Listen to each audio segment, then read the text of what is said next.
Ini tips memotong daun untuk pengamatan mikroskopik. Jadi kalau kita ngamat daun langsung dipotong seperti ini, itu agak susah dapat objeknya. Jadi kita harus melakukan sayatan yang sangat tipis. Tapi kan susah ya nyayat pakai pisau atau pakai cutter langsung. Jadi kita gunakan alat ini, mikrotom sederhana. Ini udah ada siletnya di dalamnya. Jadi bahan-bahan yang kita butuhin pinset, terus cawan petri yang sudah diisi air, pisau untuk memotong. Kita bisa gunakan wortel atau batang tanaman bayam untuk membantu proses pemotongan. Jadi seperti ini ya. Batang tanaman bayamnya kita belah dulu seperti ini. Sudah terbelah. Nah, potongan daunnya itu kita selipin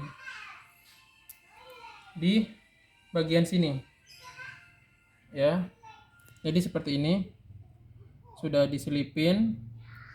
Kemudian kita buang bagian yang tidak diperlukan. Kita ambil sedikit saja. Seperti ini. Nah, ini saya pengen lihat tulang daunnya ya. Tulang daunnya di bagian tengah. Setelah ini sudah terjepit, nah, saya masukin ke lubang ini.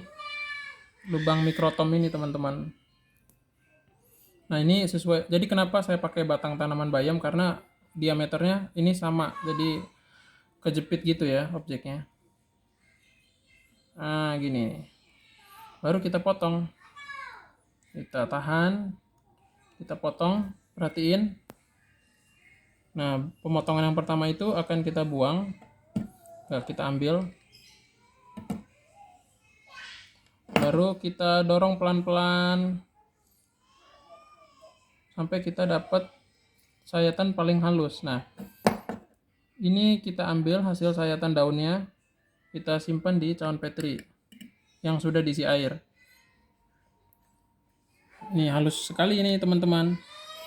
Nah, setelah itu kita ambil kaca objek.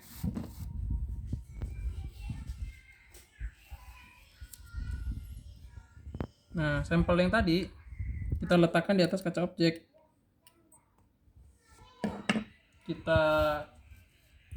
Sampel ini kita bawa ke mikroskop. Pause. Belok sini dikit. Nah, ini tampilan daun langsung. Kalau tidak diiris tipis, dia hanya kelihatan hijau gini aja. Nah, ini objek yang tadi sudah kita iris tipis. Kita coba lihat di bawah mikroskop. Nah, ini kita letakin di sini. Kita coba ke tengahkan. Terus kita fokuskan potongan daun yang tadi. Yeay, kita berhasil. Nah, ini kelihatan ya, dia ada perubahan gelembung-gelembung udara, mungkin karena proses fotosintesis yang terjadi. Nah, lebih bagus lagi kita kasih setetes air di objeknya itu supaya lebih jelas. Kita coba kasih setetes air ya. Kita tetesin air di objeknya.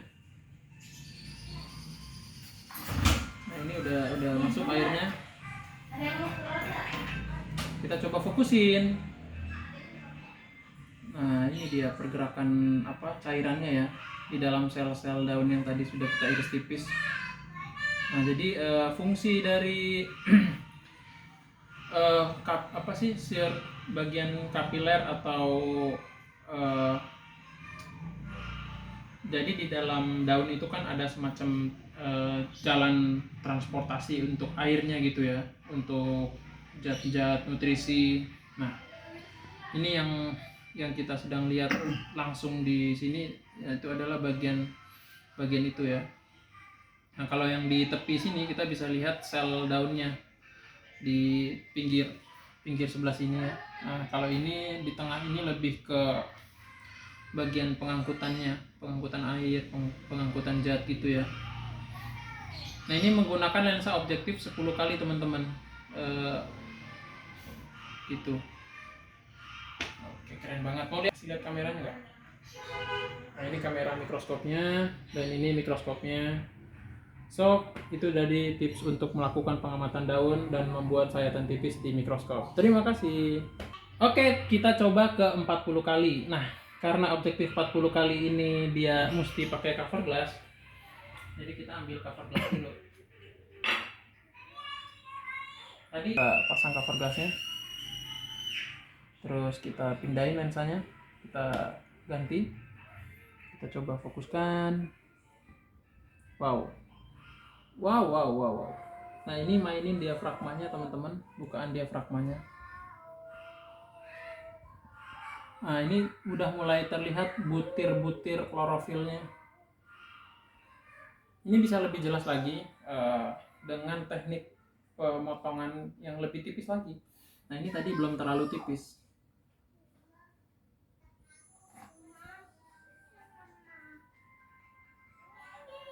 Nah ini dia teman-teman, kelihatan kan ada kloroplasnya ya, ada butir-butir bulat atau lonjong berwarna hijau. Itu adalah kloroplasnya teman-teman. Klorofil adalah zat hijau daun. Nah kalau kloroplas itu adalah bagian dari klorofil. Nah ini dinding sel tumbuhan ya, kelihatan ya, ciri khasnya dia memanjang. Ada penghuninya, Sak. Oh iya, kenapa ada penghuninya mau tahu nggak? Karena airnya aku pakai bukan aquades, aku pakai air kolam. Jadi tadi pas aku tetesin pakai air yang dari air kolam itu. Tuh. Seharusnya nggak ada sih. Karena tadi aku belum nyiapin. Oh maksudnya bukan air kolam sih, pipetnya bekas pipet yang air kolam itu loh. Jadi kayaknya masih nempel di pipetnya.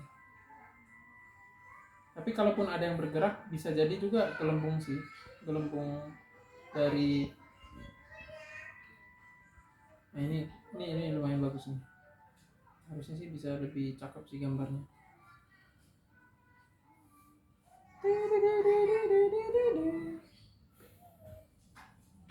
Oke, jadi kayak gitu ya teman-teman tipsnya.